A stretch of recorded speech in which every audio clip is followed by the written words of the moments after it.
फाल्गुन शुक्ल पक्ष की आमल की एकादशी का विवरण कथा आज इसी में बोल रहे हैं, कह रहे हैं। और अगले पक्ष में भी आप इसी कथा को सुन लेना। जय श्री कृष्ण में जय श्री कृष्ण, जय राधे राधे।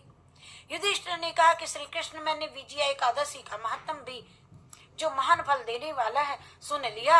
अब फाल्गुन शुक्ल पक्ष की एकादशी का नाम महत्तम बतलाने की भी कृपा कीजिए। तो भगवान श्री कृष्ण बोले, महाभाग धर्मनंदन, सुनो सुनो, तुम्हें इस समय यह प्रसंग मैं अब सुनाता हूँ, जिसे राजा मानधाता के पूछने पर महात्मा वशिष्ठ जी ने कहा था, फाल्गुन शुक्ल पक्ष की एकादशी का नाम आमल की एकादशी है। इसका पवित्र व्रत विष्णु लोक की प्राप्ति कराने वाला है। मानधाता ने पूछा, द्विज श्रेष्ठ, ये आमल की कब उत्पन्न हुई, मुझे भी समझाइए, मुझे भी बतलाइए। वशिष्ठ जी ने कहा, माँ भाग सुनो, पृथ्वी पर आमल की उत्पत्ति किस प्रकार से हुई ये बतलाता हूँ। आमल की महान वृक्ष है जो सब पापों का नाश करने वाला है। भगवान विष्णु के थूकने पर उनके मुख से चंद्रमा के समान कांतिमान एक बिंदु प्रकट हुआ। वह बिंदु पृथ्वी पर गिरा और उसी से आमल की आंवले की का महान वृक्ष उत्पन्न हुआ। ये सभी वृक्षों का आदिभूत कहलाता है। इसी समय समस्त प्रजा की सृष्टि करने के लिए भगवान ने ब्रह्मा जी को उत्पन्न किया और उन्हीं से इन प्रजाओं की सृष्टि हुई। देवता, दानव, गंधर्व, यक्ष, राक्षस, नाग तथा निर्मल अन्य करण वाले महर्षियों को ब्रह्मा जी ने जन्म दिया। उनमें से देवता और ऋषि उस स्थान पर आए कि जहां विष्णु प्रिया आमल की का वृक्ष था, और महाभाग उसे देख करके देवताओं को बड़ा विस्मय हुआ। वे एक दूसरे पर दृष्टिपात करते हुए उत्कंठा पूर्वक उस वृक्ष की ओर देखने लगे और खड़े खड़े यह सोचने लगे कि पाकर आदि वृक्ष को तो पूर्व कल्प की भांति ही है। यह तो पलक्ष आदि वृक्ष तो पूर्व कल्प की भांति ही है, जो सब के सब हमारे परिचित हैं, जानने वाले हैं।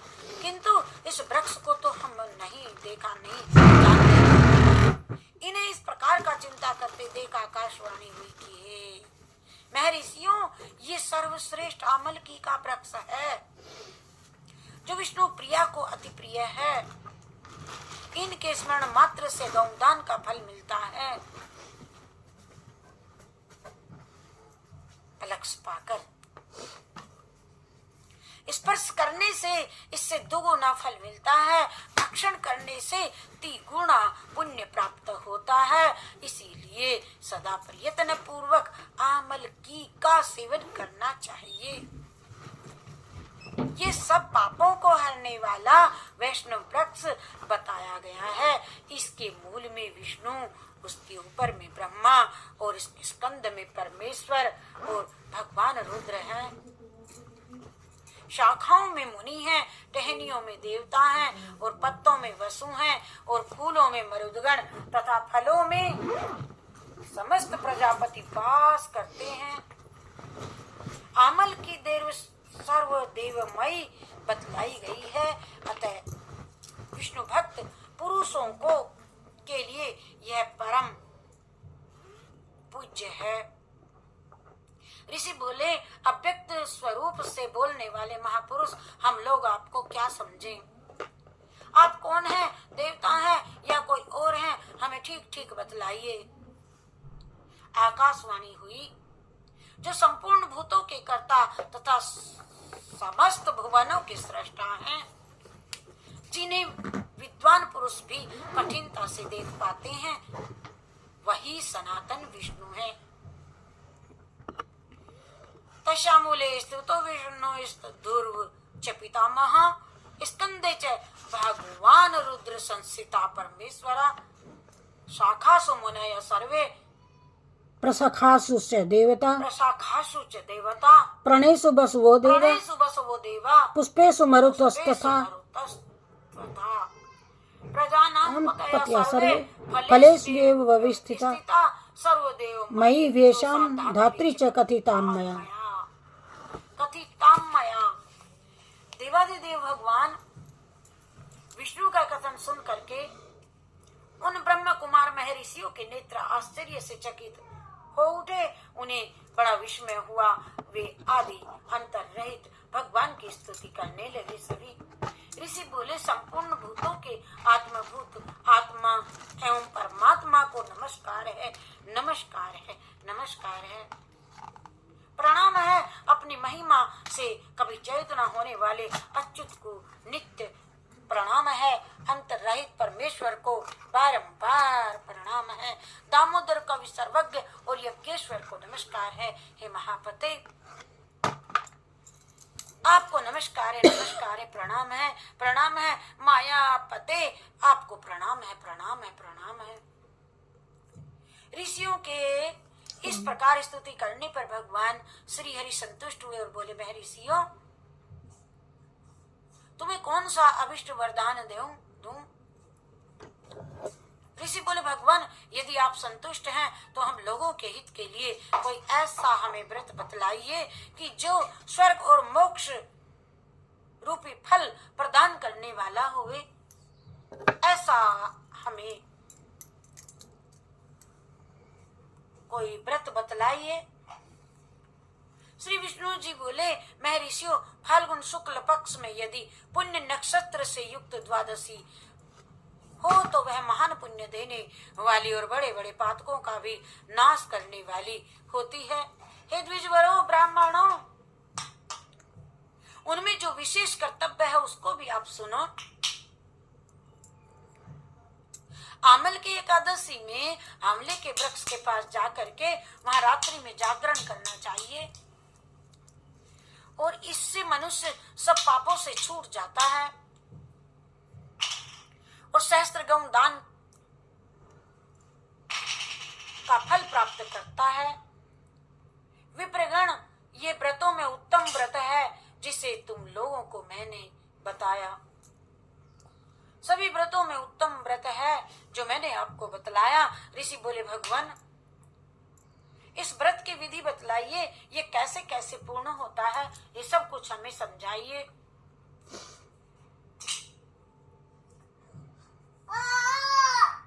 और इसके देवता, नमस्कार और मंत्र कौन कौन से बतलाए गए हैं। उस समय स्नान और दान कैसे किया जाता है और पूजन की कौन कौन सी विधि है तथा उसके लिए मंत्र भी क्या है। यह सब बातों को हमें यथार्थ रूप से वर्णन कीजिए। भगवान विष्णु जी ने कहा, द्विजवरों, सुनो, इस व्रत की जो विधि है उसको श्रवण करो। एकादशी को प्रातः काल दंत धावन करके ये आप संकल्प लें कि पुंडरीकाक्ष, हे अच्युत, मैं एकादशी को निराहार रह करके दूसरे दिन ही भोजन करूंगा। आप मुझे शरण में रखें। ऐसा नियम लेने के बाद पतित भी, चोर भी, पाखंडी भी, दुराचारी भी, मर्यादा भंग करने वाले तथा गुरु पत्नी गामी मनुष्यों से वार्तालाप कभी न करें। अपने मन को वश में रखते हुए नदी में, पोखरों में, कुओं में अथवा घर में ही स्नान करें। स्नान से पहले शरीर में मिट्टी लगाएं। मृत्तिका मिट्टी लगाने का मंत्र है। समय यह मंत्र का उच्चारण करें। अश्विक्रांते रथ क्रांते विष्णु क्रांते वसुंधरे। मृत्तिके हरमे पापम। करने के पूर्व जो मिट्टी लगाएं, यह मंत्र अश्विक्रांते रथ क्रांते विष्णु क्रांते वसुंधरे। मृत्तिके हरमे पापम जन्म कोट्यां समर्जितम्। अश्विक्रांते रथ क्रांते विष्णु क्रांते वसुंधरे। मृत्तिके हरमे पापम हरमे पापम जन्म कोट्यां समर्जितम्। जन्म कोट्यां समर्जितम्। इसी पुस्तक का 47वां श्लोक है।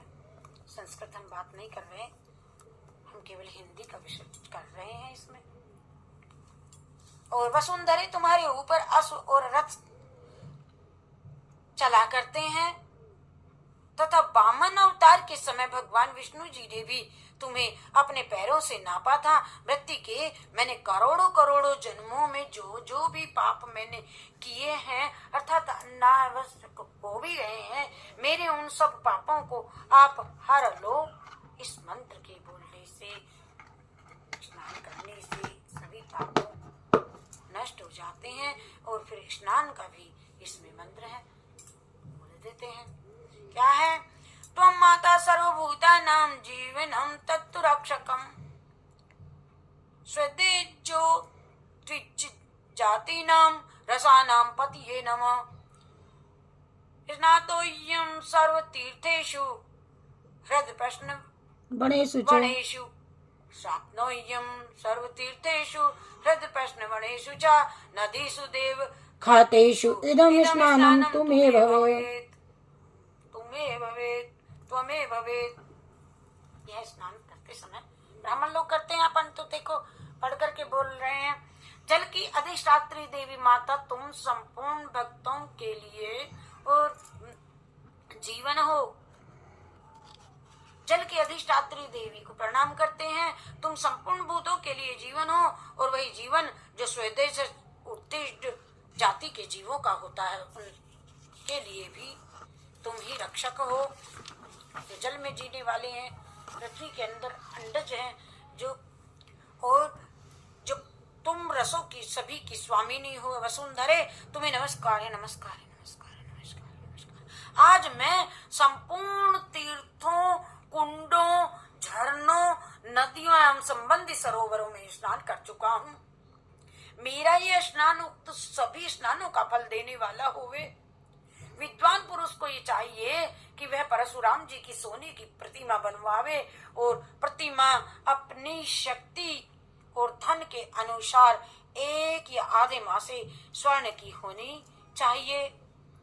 स्नान के पश्चात घर जाकर के पूजा और हवन करे, और इसके बाद सब प्रकार की सामग्री लेकर के आंवले के वृक्ष के पास में जाए, और वहां वृक्ष के चारों ओर की जमीन झाड़ पूछ करके लीप पोत करके स्वच्छ करे, शुद्ध करे। शुद्ध की हुई भूमि में मंत्र पाठ पूर्वक जल से भरे हुए नवीन कलश की स्थापना करे, और कलश में पंच रत्न और दिव्य गंध आदि छोड़ देवे, और श्वेत चंदन से उनको चर्चित करे, और कंठ में फूल की माला पहनावे, और सब प्रकार के धूप की सुगंध फैलाए। जलते हुए दीपों की श्रेणी सजा करके रखे। दीप तात्पर्य यह है कि सब ओर से सुंदर और मनोहर दृश्य उपस्थित करे, और पूजा के लिए नवीन छाता जूता और वस्त्र भी मंगवा करके रखे। कलश के ऊपर एक पात्र रख करके उसे दिव्य लाजों से, खील से, अनाज से, सप्तधानों से भर करके रखे, और फिर उसके ऊपर स्वर्ण में परशुराम जी की स्थापना करे, मूर्ति की, सोने की। विश्वगाय नमः कह करके उसके चरणों में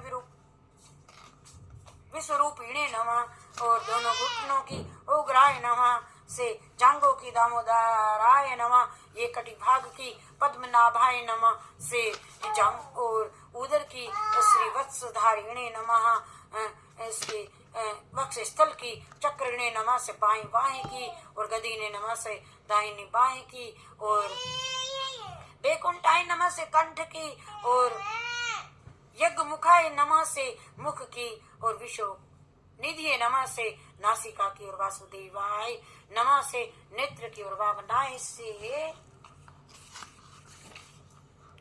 ललाट की, सर्वात्मने नमः सर्वांग अंगों की मस्तक की पूजा करे, और फिर पूजा से मंत्र से तदंतर भक्ति युक्त चित्त से शुद्ध फल के द्वारा देवादिदेव परशुराम जी का अर्घ प्रदान करे।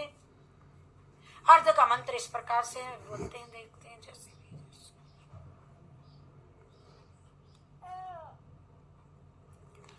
नमस्ते देव देवस जामदग्न नमोस्तु ते ग्रहणामिदं तत् मामलक्यायुक्त। हरे हरे हरे देव देवेश्वर जमदग्नि नंदन परशुराम जी। श्री विष्णु स्वरूप परशुराम जी आपको नमस्कार है, नमस्कार है, नमस्कार है। और आंवले के फल के साथ दिया हुआ मेरा ये अर्घ आप ग्रहण कीजिए। तदंतर भक्ति युक्त चित्त से जागरण करे और फिर नृत्य संगीत वाद्य धार्मिक उपाख्यान तथा विष्णु संबंधी कथा वार्ता आदि के द्वारा वह रात्रि व्यतीत करे। उसके बाद भगवान विष्णु के नाम ले लेकर के आमल के वृक्ष की परिक्रमा 108 या 28 बार करे और फिर सवेरा होने पर श्री हरि की आरती उतारे करे और ब्राह्मण की पूजा करके वहाँ की सब की जो भी कुछ पूजित किया था सारी सामग्री उन्हीं को निवेदन कर दे ब्राह्मण को। और श्री परशुराम जी का कलश 2 वस्त्र जूता और सभी वस्तुएं दान कर दे और यह भावना करे कि परशुराम जी के स्वरूप में भगवान विष्णु मुझ पर प्रसन्न हुए। तत्पश्चात आमलकी का स्पर्श करके उनकी प्रदक्षिणा करे और स्नान करने के बाद विधि पूर्वक फिर सभी ब्राह्मणों को यथायोग्य भोजन करावे। तदंतर कुटुंबियों के साथ में बैठ करके स्वयं भी भोजन करे। ऐसा करने से जो पुण्य होता है वह सब बतलाया तुमको, सुनो, बतलाता हूँ और भी सुनो। संपूर्ण तीर्थों के सेवन से जो पुण्य प्राप्त होता है तथा सब प्रकार के दान देने से जो फल मिलता है वह सब उपयुक्त विधि के पालन करने से सुलभ होता है और समस्त यज्ञों की उपेक्षा भी अधिक फल मिलता है। इसमें तनिक भी संदेह नहीं है। ये व्रत सब व्रतों में उत्तम व्रत है जिसका मैंने तुमसे पूरा वर्णन किया। और वशिष्ठ जी कहते हैं कि हे महाराज, इतना कह करके देवेश्वर भगवान विष्णु जी वहां से फिर अंतर्धान हो गए। तत्पश्चात उन समस्त महर्षियों ने उक्त व्रत का पूर्ण रूप से पालन किया और नृपश्रेष्ठ इसी प्रकार तुम्हें भी इस व्रत का अनुष्ठान करना चाहिए। भगवान श्री कृष्ण जी कहते हैं कि हे युधिष्ठिर, ये दुर्धर्ष व्रत मनुष्य को सभी पापों से मुक्त करने वाला है। अर्थात इस व्रत को जो सुने सभी करे। जय श्री कृष्ण, जय राधे राधे राधे राधे राधे राधे कृष्ण, राधे कृष्ण, राधे कृष्ण, राधे राधे। हे राधे श्याम, राधे श्यामा, श्याम श्यामा, राधे राधे। राधे कृष्ण, राधे कृष्ण, राधे कृष्ण, राधे राधे। जय राधे श्याम, राधे श्यामा, श्याम श्यामा, राधे राधे। ओ श्याम श्यामा, राधे राधे। ओ राधे कृष्ण, राधे कृष्ण, राधे कृष्ण, राधे राधे। के जय राधे श्याम, राधे श्यामा, श्याम श्यामा, राधे राधे। हे श्याम श्यामा। इसके पश्चात हम फिर कल शिवरात्रि की भी कथा कहेंगे, शिवरात्रि के व्रत की समझाएंगे, जो भी कुछ होगा काल गति में। हरे कृष्ण।